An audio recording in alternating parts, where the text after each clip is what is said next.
$140 for an ounce of silver? Most of us would think that is nuts. But according to one analyst, that is completely in the realm of possibility. As for me, the Silver Insane Asylum, we shall explore.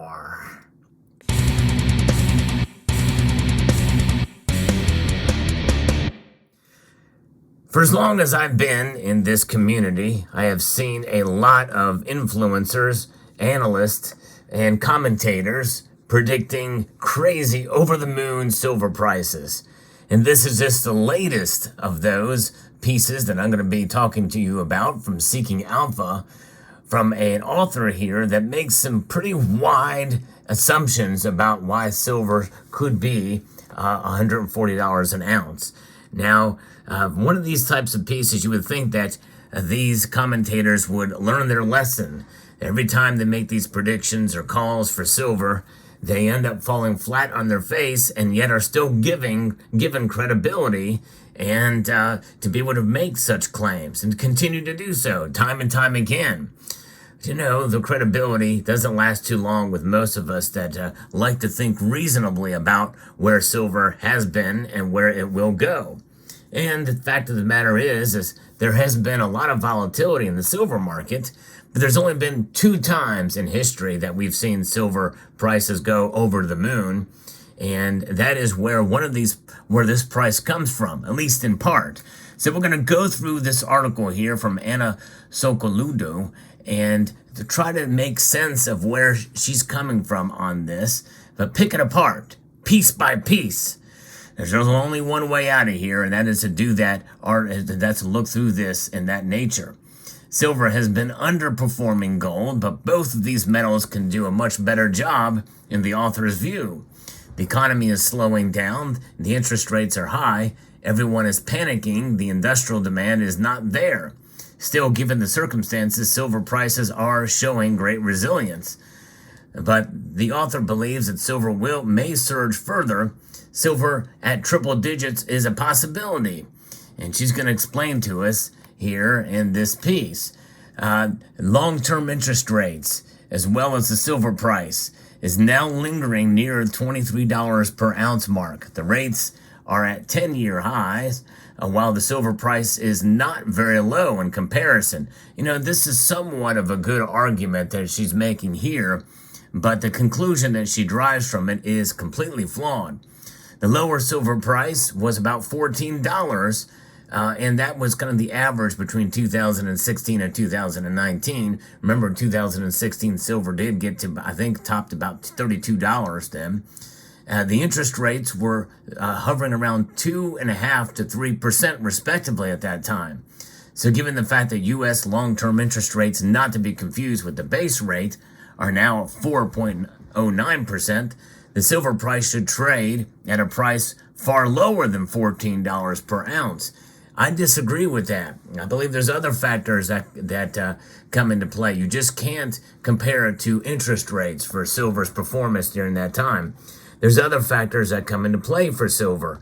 In fact, part of the reason why silver's price is up now compared to back then is because of fuel costs and inflation. Yeah, because of inflation and increasing demand for silver in a number of different sectors. And I think that is why we are seeing the prices where they are at. And so she goes on to say that it's trading at $23. Imagine what would happen to the silver prices if rates started falling. And that's what a lot of people are hoping for.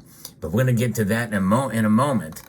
And so what's clear is if we look at the inflation-adjusted silver price, the last time that silver used to trade very high was in 2011.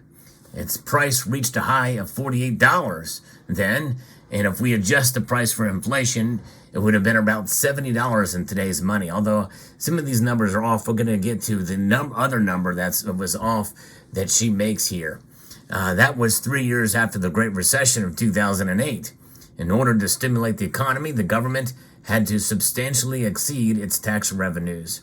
So there were several large debt deficits in a row. The deficit spending, that was quantitative easing, it printed a lot of money. The value of money decreased, the U.S. dollar depreciated, although not that by much. We didn't see much inflation at that time. A lot of those dollars, she ignores this part that they were sent overseas, which prevented the dollar from depreciating too much, including and precious metals, including gold and silver, appreciated substantially, but it didn't a whole lot really during that time, except for 2011. But there was other factors that came into play in terms of supply and demand fundamentals, but not necessarily the dollar strength a whole lot. Now, it took gold from around 3 years to jump from $800 per ounce to more than $1,800. In fact, in 2011, it did get up to $1,920 was the peak at that time for gold. Of course, she's talking about gold here. Silver, and it's highly likely that the Fed would start decreasing the interest rate sooner rather than later. Well, I think we're still months away from that happening. If not, there will be a recession, and the Fed would have to ease radically the way it did during the coronavirus pandemic in 2020 or in 2008 during the housing crisis. Obviously, this alone will be a winning factor for silver. Not necessarily, though.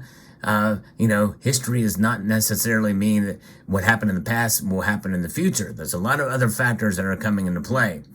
Between 2008 and 2011, silver prices jumped from around $10 per ounce to about $50 per ounce. Fivefold, that is. So if the situation repeats itself, let's stop her right there. Likely it will not. 2011 was an anomaly. The reasons why the prices rose were largely due to some of the demand fundamentals or the supply and demand fundamentals that were temporary in the silver market. Not necessarily because of the interest rate cuts or anything of that sort. I mean, it played some role, but nonetheless, it's not the only role they played. So if the situation repeats itself, silver can rise from $23 per ounce, the price it is selling for now, to $115 per ounce if we take a 5 times factor rise. But that's if, and highly unlikely to happen. Those were anomalies. And I think it's disingenuous to suggest that it could do that, because the same situation is not there now that it was back then. And then she also includes here the other factors, including industrial demand, artificial intelligence, and market manipulation. The demand for silver can both be industrial and coming from investors, and that's true. It does have a dual role. Businesses buy silver as a raw material. Simultaneously, silver is used as an investment metal. Most investors, however, do not buy the gray shiny metal, which is an odd description of silver. Gray is not very shiny, that's for sure. If anything, they call it the white metal, but in reality, silver, I guess, is its own color, right? Just like gold is. It's pretty interesting. But anyways, so most investors do not buy silver in the form of coins and bars, but prefer derivatives instead. And that can be a way to manipulate the market. For sure, we know there's a lot of derivatives out there, hundreds of those representing a single ounce of silver. And that's really the manipulative factor comes into play. Now, according to an article by Ketchum, 30.2% of silver supply comes as a byproduct of zinc and lead mine production, while 25.8% comes as a byproduct of copper extraction. So 56% of the world's silver is due to copper, zinc, and lead production. The supply of these commodities is expected to rise. And that very well may be true, but according to the Silver Institute's estimates, in 2023, there was no real silver supply rise. It's risen some. They actually are projecting about a 4% increase in mining of silver this year.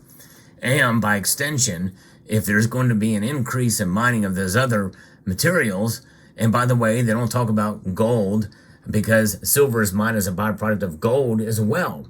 And there's been a lot of demand for gold, which means there's going to be a lot of silver that comes out of gold mining as well, too. So that is something to consider that she doesn't talk about here. And the supply rise has likely totaled only 20 million ounces, or just 2%. And so there's no real supply growth of the last 10 years. Well, it has been marginal, but it has been growing somewhat. And silver mining does not account for silver recycling. and fabrication from scrap. That has picked up some, and I think that is part of what has filled the gap in the deficit of silver, and part of the reason why we've not seen silver climb much more in spite of rising inflation of this. In other words, this is losing value constantly here. Now, industrial demand for silver is highly dependent on photovoltaics, the power grid, 5G networks, along with growth in consumer electronics and rising EV output, and that's questionable right now. We've talked about that recently. EV is really turning out to be not as robust as they had thought and hoped. The technology is just not there yet for pure EV. Apart from these silver uses, there will be higher demand for chips powering AI technology. And I actually talked about that before as well, too. I do agree with her on that. In order to produce chips, precious metals are required. According to Metals Focus, the demand for AI servers and switches will rise by double digits over the next several years to catch up with the evolution of AI algorithms. And that very well could be true. However, it may not be as well. It may not grow as fast as they say. You remember that age where, as kids, we said, well, we're going to have flying cars by the time we're adults. Well, where are the flying cars? They're not here yet. Artificial intelligence, autonomous vehicles. Autonomous vehicles, there was talk that they were going to see great strides in that. Well, they're running into a lot of problems, just like they're running into problems with EVs, and likely we may run into problems with artificial intelligence. We already are seeing that with Gemini. Google's attempt at it with Gemini, especially with its image creation tool, it's a huge flop. So there's still a lot of room, a lot of work yet to be done in the area of artificial intelligence, which means that the demand for those servers and switches may be further down the road than many think. Demand is also expected to rise for silver, palladium, and multi-layer ceramic capacitors and high power components. I actually talked about that too, and she's correct there. Apart from objective investment and industrial demand, there is also potential silver market manipulations. And, she uses the term investment there. I like to shy away from that term because silver should be seen as a hedge against inflation or against economic instability or against the dollar itself and the current system we find ourselves apart. There's a lot of other reasons to stack silver other than just the price and the spot price and the performance of silver. Now, we know that the Hunt brothers, they used their fortune and even borrowed money to buy silver. That was a manipulative move. The brothers began to invest in physical silver as well as futures contracts. Instead of closing out contracts with cash, they took delivery on silver. They stockpiled these silver reserves and bought even more futures. And so that was a unique situation, and that caused this price to go up to $50 an ounce. And so if that were to play out today based off of this author's report here, then silver will be $140 per ounce in today's money. But in reality, it'd be higher than that, adjusted for inflation, no matter what month you choose in 1980. By 2024 prices, it would be about $170 to $190 per ounce. So silver at triple digits is not crazy, she says. If there's a similar market situation again, well, that's crazy. Yes, if a similar market condition situation like that happened again, it's not crazy to think $140 silver. But it's crazy to think that a similar market situation would happen again. That's where her logic goes completely out the window. That's not going to happen. It can't happen in today's market. The silver market is much more complex. No individual can just corner the market on silver. I guess if any one entity could, it would be J.P. Morgan. And they've already been caught doing it with the precious metals desk. Likely, even they themselves don't really have much interest in doing so, at least to the degree that they would say. And if anything, it would be to the opposite end. Many people feel that J.P. Morgan is suppressing the price of silver, not cornering the market to make the price goes up. Then she talks about the silver squeeze movement, which really has not much effect, and it didn't really do much, and really has no bearing onto the point of her article. Squeeze did not go as planned, but if there is a silver squeeze in the near future, it could possibly turn out the way it did for the Hunts. Yeah, well, they tried. The silver squeeze movement tried, and it failed dramatically. And it would have to take almost everybody doing it, taking delivery of all the COMEX bars, because in reality, how much of this type of stuff is out there, including recycled, including silverware and the like, that's in effect, that's really kind of not weighed in on the price for it to get up to that amount. And a lot of people would have to be stacking in a dramatic form, much more than what the Reddit and the social media platforms did back in 2021. But she says this is why the gray shiny metal, which is again a very interesting description of silver, can surge to a price of $140 per ounce. And but that logic is completely falls flat, because it's just too complex, and they found out the hard way that they can't do it. It's not GameStop, it's not AMC, and we found out the hard way. The best thing we can do is have those diamond hands and hold on to what we have, and to be realistic about silver's price. And it's interesting indeed, this viewpoint, and sadly, it's pieces like that does mislead some people, having these high hopes and these far out ideas that silver's going to hit these high prices. Even $40 an ounce is crazy. In fact, I have a bet with somebody here from Pakistan, believe it or not, that if silver hits $40 an ounce by the end of the year, that I will do 100 push-ups. If it does not hit $40 an ounce by the end of this year, then I will get $100, PayPal, friends and family, as a wager. So we'll see what that happens. I'm looking forward to collecting my money. I'm that confident that it's not going to hit $40 an ounce by the end of this year. In fact, I did make a bold prediction. Now it's more bold than ever, of $28 per ounce this year. I'm seriously considering about revising that prediction. We'll see what happens, but I try to bring balance. I try to be as realistic about silver as possible.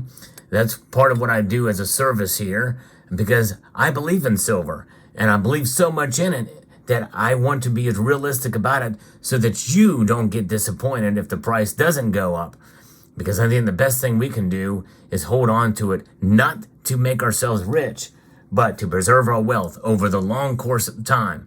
And you can do that with silver. But not just that, and this is even more important, I think, but to have a form of wealth outside of the current system, which is based off of these Federal Reserve notes. So there you have it. Let me know what your thoughts are in the comment section down below. I'd like to extend a multitude of gratitude to each and every one of you for taking the time to watch, and to encourage you to please rate, share, comment, and subscribe.